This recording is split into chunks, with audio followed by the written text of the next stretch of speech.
Got these acid burns on my hands. Oh my god, this hurts so bad. See, it's just like eating away my flesh. I tend to do things very quickly and move quickly, and I like accidentally will touch acid sometimes. Like you can see these scars here are acid burns. I just need to be more careful. All right, let's see what's going on eBay. 6 items. There we go.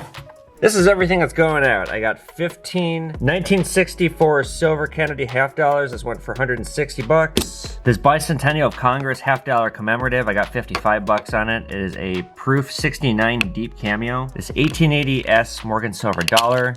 This 1890 Carson City, which is in terrible shape. I bought it for 35 bucks. It went for 90. 2 sterling silver rings with fake diamonds that are engraved went for 10 bucks. I bought the pair for 5. And then this lot of commemorative coins. I dug out a bunch of these in a drawer and I just threw them all together in a lot to save myself time. This went for 50 bucks.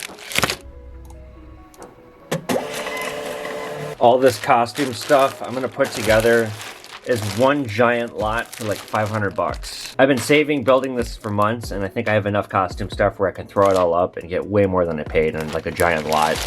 The Chanel piece right here, I paid $5 for. The bidding right now is 60 bucks. This part's sterling silver. I suspect this is gold overlay. I actually don't know. We'll talk more in detail about Navajo tribal stuff in a future episode, but I bought these 2 pieces. I bought this one for 40. I bought this one for 60, so I paid 100 for the pair. If you ever come across what are known as Navajo pieces, they usually stand out because of their turquoise. Look on the back and look for a stamp. See, it's stamped FM Begay. Well, I looked it up, and FM Begay pieces go for like 200 bucks each, so I'm gonna make a lot of money on this piece and this piece. This is a Mexican opal 14 karat gold ring. I paid 140 bucks for it. I'm asking 500 for it. I mean, I don't know if I'll get it, but I'm sure gonna try. This is actually not a great opal, believe it or not, even though it looks like it's magical the way it's glowing red like that. This means that there's impurities in it. And you can tell it's from Mexico because only the Mexican and Central American opals get this reddish kind of hue. I think this is a really pretty ring. And then I paid 80 bucks for this. This is a 10 karat diamond ring. I'm gonna ask 300 for it. I've also got these I bought recently. These are these rainbow toned, just beautiful American silver eagles. I bought the pair for 50 bucks. Current bid is 70. I might get 80 to 100 with this coloration. I mean, look at that. Isn't that amazing? And then this right here is a magician's coin. It is a two-faced coin that I accidentally bought in a lot of peace dollars, and it was later pointed out to me that it was fake. So I got burned on it. It's still worth about 15 bucks, so I'm not gonna lose very much money. I paid 20. Someone pointed out to me these two-faced coins are also known as bang rings. And my joke was, oh, believe me, I know all about bang rings. I've been involved in plenty. None had anything to do with coins, but I sure got flipped like one though. So this is really cool. I was helping somebody else just now, but we have another couple here and they've brought something very interesting to show us. All right, let's take a look at it. Okay, well, first of all, I told you the story. Tell me the story again. There was going to be a trade mission of Minneapolis business people. And you can go on the internet and see who all attended, various corporation people. And they sent a news person, and that was John. He was a news photographer, and he spoke Spanish. So it was obvious that he'd go to Cuba. So he went along with the group and shot a lot of footage, and he said Fidel Castro spoke English very well. He didn't let on, but he did. So anyway, they were getting ready to leave, and I don't know how many, there were about 30-some people altogether.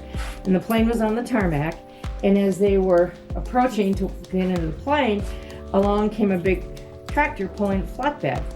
And on the flatbed were boxes with 3 bottles of rum, and this box containing Cuban cigars, and his business card. Ta-da! And they were all lined up on the That's so exciting. bed. And he Very simple.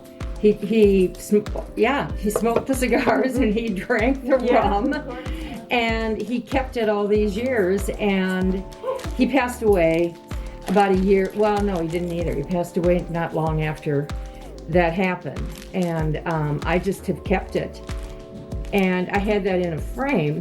I like how it doesn't have a phone number. It doesn't have a phone number. It doesn't have a phone number, like any kind of contact. It's just like, I don't know, you've heard of me. Well, oh, for sure. For sure. Presidente del Consejo de Estado y del Gobierno. Gobierno, yeah, I'll speak Spanish. Wow, this is amazing. I honestly don't know how much something like this is worth though. How much were you looking for on it? Oh, 100,000. Yeah, I was gonna Quick 100,000. Let me look and see if it's on even eBay. See, here's the thing. Let me show you say, something. Let me show you something. We have these Cuban stamps, and I actually can't sell these on eBay because of the embargo. Oh yeah, good. So yeah, like I put them up, and they got taken down right away. So I don't even know if I could sell this, but again, I don't think I'd even want to because I just want it. Plus $50. What do you think, Richard? $50? Split the difference, 75. There you go. I'll do 75. Done Yeah. deal. And you get the box too. Love Would it. appreciate Take it out of my weekly pay. That's so cool. Why? I have a joke. I get these people, they come in and they're selling me their old silver sets. They're like silver plates, they're not really worth anything. Yeah. And they'll tell me this long story about it. Like, well, what are you going to do with it? Melt it down. And it's just the look on their face, and then as they're leaving, sometimes I'll be throwing it away and they'll just hear the clang.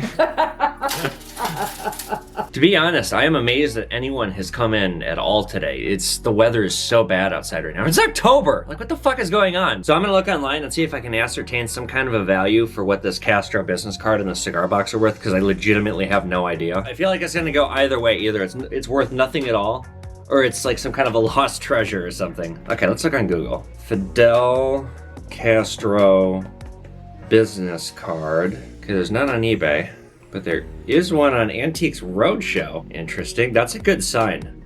All right, there's a video. I'm gonna watch it. Holy shit. Holy shit, you guys. Oh shit.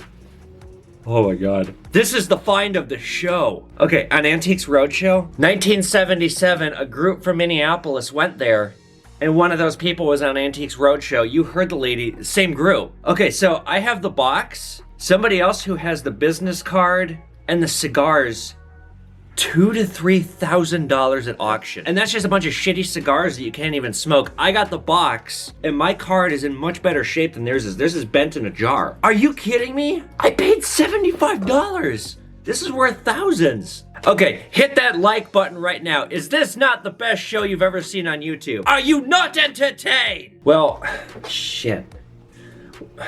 What do you guys think I should do? Should I try and sell this or should I keep it? Let me know in the comments. Just bought a bunch of these loops. I get questions about loops. I would recommend Bosch & Lomb. They're a great brand. And I like these flip loops. They're what I use here in the store. 5 times magnification really will get the job done for what you need for this business.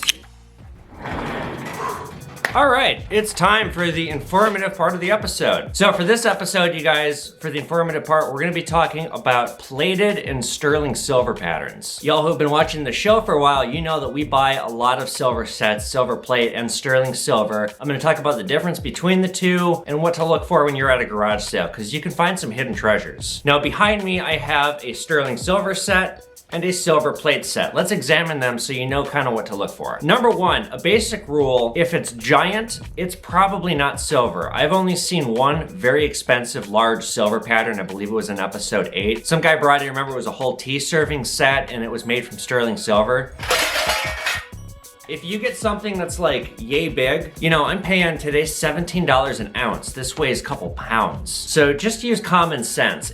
Am I really gonna come across something that expensive in the wild? Odds are no. When you come across a large piece, turn it over, look at the back and see what it says. If it says International Silver, if it says Roger Silver Brothers, if it says Oneida, EPNS, any kind of that combo is gonna be silver plate. And as we've covered again and again what that is, I'm talking like something like this. This is silver plate. You can tell by the tarnish. You can tell when you turn it upside down. This one's not even stamped. Sterling is always going to be stamped. If it's not stamped, assume it's not real. So when we melt down something like this, you know, we buy it for $1 a pound. I bet we get $2 a pound. In fact, we're gonna be having our scrapper come through very soon because we have a giant mound now in the back that's been accumulating. But the most common kind of thing that you will find sterling silver in are flatware sets. Now there is a lot to know about it. You could literally be an expert just on silverware. This is a book of different, they're known as patterns or styles. I mean, just look at how many there are. Our antique expert who works here knows every single one of these patterns. You can get this book for about 50 bucks. It's very out of date, but they don't make the stuff anymore, so it's kind of timeless. But it helps you identify different kinds of stamps. And then as you can tell, these are different kinds of patterns. Some are common, some are not. The majority of these sets I do melt down. It's just we have to sink a lot of money into obtaining them, but the really nice ones, it's a shame to melt them down because they are treasures. So this right here is a Grand Baroque set. You can always identify if something is sterling by turning it over on the back or turning it upside down if it's a large serving set. If it says sterling on it, or if it says 925, then it's sterling. 850 is English silver. You know, this set right here, I think we paid like $1,600 for it. Because it's collectible, I'm trying to get $3,000 on it. Now, I have been sitting on this for a couple months. Versus, now we'll take a look at this. This one is plated. And although these do look similar, I mean, forget the fact that one's fancier than the other. This one looks kind of chrome, and this one, it looks real. It looks legit. It looks much fancier and higher quality. You'll notice that this one says W.A. Roger Bros. 1847 IS, so you can tell that it's plated. Sometimes sets like these can be hidden treasures because although there's not very much silver in them, like I paid, I think 20 bucks for the whole box and everything. I'm trying to sell this for 200 because this is a rare pattern. And as far as garage sale finds go, you will find this kind of stuff all the time. Or it's entirely possible that at a garage sale, you're gonna come across a set that somebody doesn't know is silver and they only want 100 bucks for it, and it might be worth, you know, 0.925 is 92.5% silver. I'm buying it 17 an ounce today. It's worth about 21.5, 22 an ounce. So it's very expensive stuff. It really is a case of seller beware. You need to know what you have, because if you have no idea what something like this is worth, then people like me can just come and buy it for pennies on the dollar. Now, they made silver plate basically because people couldn't afford silver and the masses wanted to have nice looking silverware, but it wasn't actually silver. I mean, this was when silver was much cheaper than it is now. Now nobody uses it. Young people don't like it. Everyone I get coming in here selling it is old and they don't have any use for it anymore, and they haven't used it in a million years, and their kids don't want it, and they just want to turn it into cash. A fun story, I have a bunch of loose pieces of sterling silverware like right beneath where the camera is, and I eat my lunch every day with the most expensive fork and knife we have in the store. I think it's hilarious to no end that I'm eating really shitty cheap food with expensive silverware. Now, as far as identifying silver plated versus sterling silver in the wild, if you are at a garage sale, there's not really an easy way to do it besides looking. You can bring jewelry acid like the silver, which if I put a dab on something like this, it'll turn blue if it's fake, red if it's real, but it does leave a mark. You can damage someone's stuff if you do that. I'm to the point where I work with so many pieces of silver, I can just spot it as it's walking in the door. And really through experience, things of this size, they're never silver. You can just tell by the tarnish on this when it gets this kind of a weird coloration or like kind of a rainbow hue. Now, one confusing element I do need to caution you guys about is weighted sterling silver. I don't have any pieces here, but you'll get something like this. It's a silver dish, but this part down here is really heavy and the rest of it is really light. Factor, even if it says sterling, assume it is like the minimal amount of sterling, because what they'll do is they'll fill the base with something like concrete to weigh it down, and then that throws off the weight. So if I throw it on my scale, it might say that it's 30 ounces, but there's probably half an ounce of silver in the whole thing. Otherwise, with knives, the blade is stainless steel. This part is silver, so when I get knives in, I just factor every 2 or 1 ounce. And really, if you ever come across one of these sets and it's 10 bucks, it's a no-brainer to take a gamble and just buy it anyway, because, I mean, you might be right. That's the informative part of the episode. So good luck treasure hunting, you guys. Good morning. Good morning. Good morning, how are you? Good, how are you? All right, welcome. Looks like we're looking at some coins.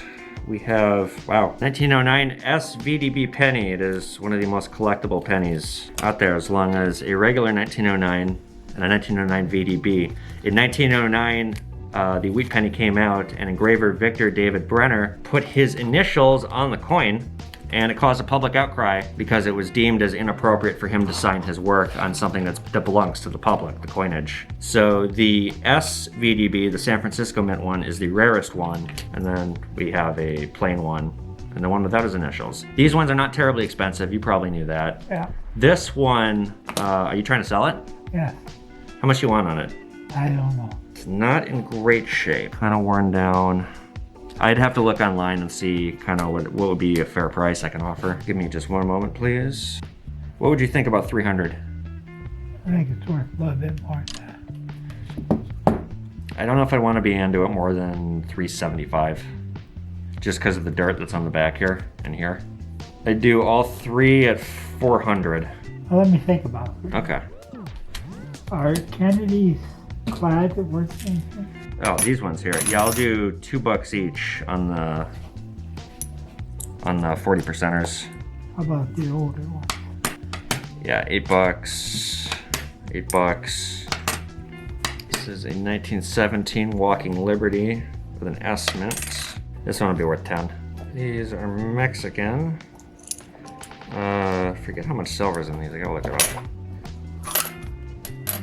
Yeah, these would be inexpensive. Yeah, these are gonna be 2 cents each. Copper. Yeah. You'll see how it turns red like that? It's Yeah. silver. You got $5 for the ring. 39 times 8. I'd be a buyer of this at 90 bucks. 14D. Okay. So 90 plus 50. And then did you want to do these at 400? How about 4.25 today? I don't want to go any higher. I'm gonna probably sell them at 5 and I'm gonna have fees, so I might make like 50 bucks. Okay. And they got 1, 2, 3, 4, 5, 6, 7, 8, 9, 10, 20, 40, 1, 2, 3. So going over what I bought, these are all $2 each. They're going in my bucket. These ones are all $8 each. These ones I'll sell on eBay. These dates are a little bit better. This is an eBay find. This is a great date, and I got this at a pretty good price. I bet I'll get 200 bucks on this. I bet I'll get 100 bucks on this. And then these, I'm gonna sell as one set, the 1909, the 1909 VDB, and the 1909S VDB. I'm gonna ask $650 for the set and see what happens. And these are all just junk silver. Y'all have seen me throw stuff into the silver plate pile. Look at how much silver plate we've accumulated. We've got to have our scrapper come out soon and melt all this stuff down. It's like to the point where it's gonna start overflowing over the stairs. All right, let's list some stuff.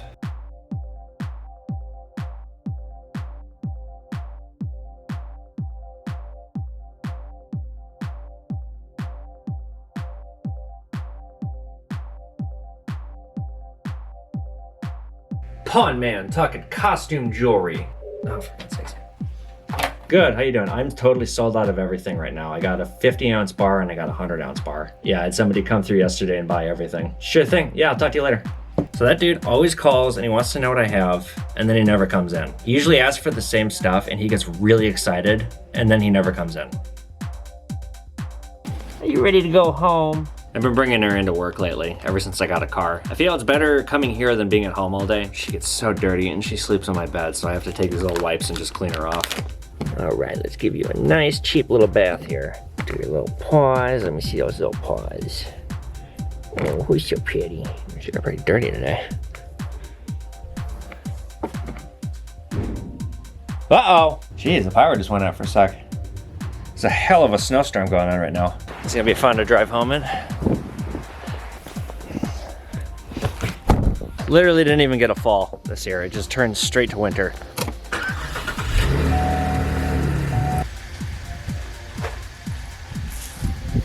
Well, it's been a very exciting day. I got Castro's business card, which I still can't believe. I'm so excited about that. You guys, I have Pawn Man merchandise now available. There's a link in the video description of my merchandise store. Any questions, you guys, put them in the comment section. If you like this video, give it a thumbs up. Be sure you're following me at Pawn Man and at Evan Kale on TikTok, Instagram, and Twitter. Be sure to hit that notification button so you know when I have a new episode of Pawn Man out, and I will see you guys for the next episode. Pawn Man signing out.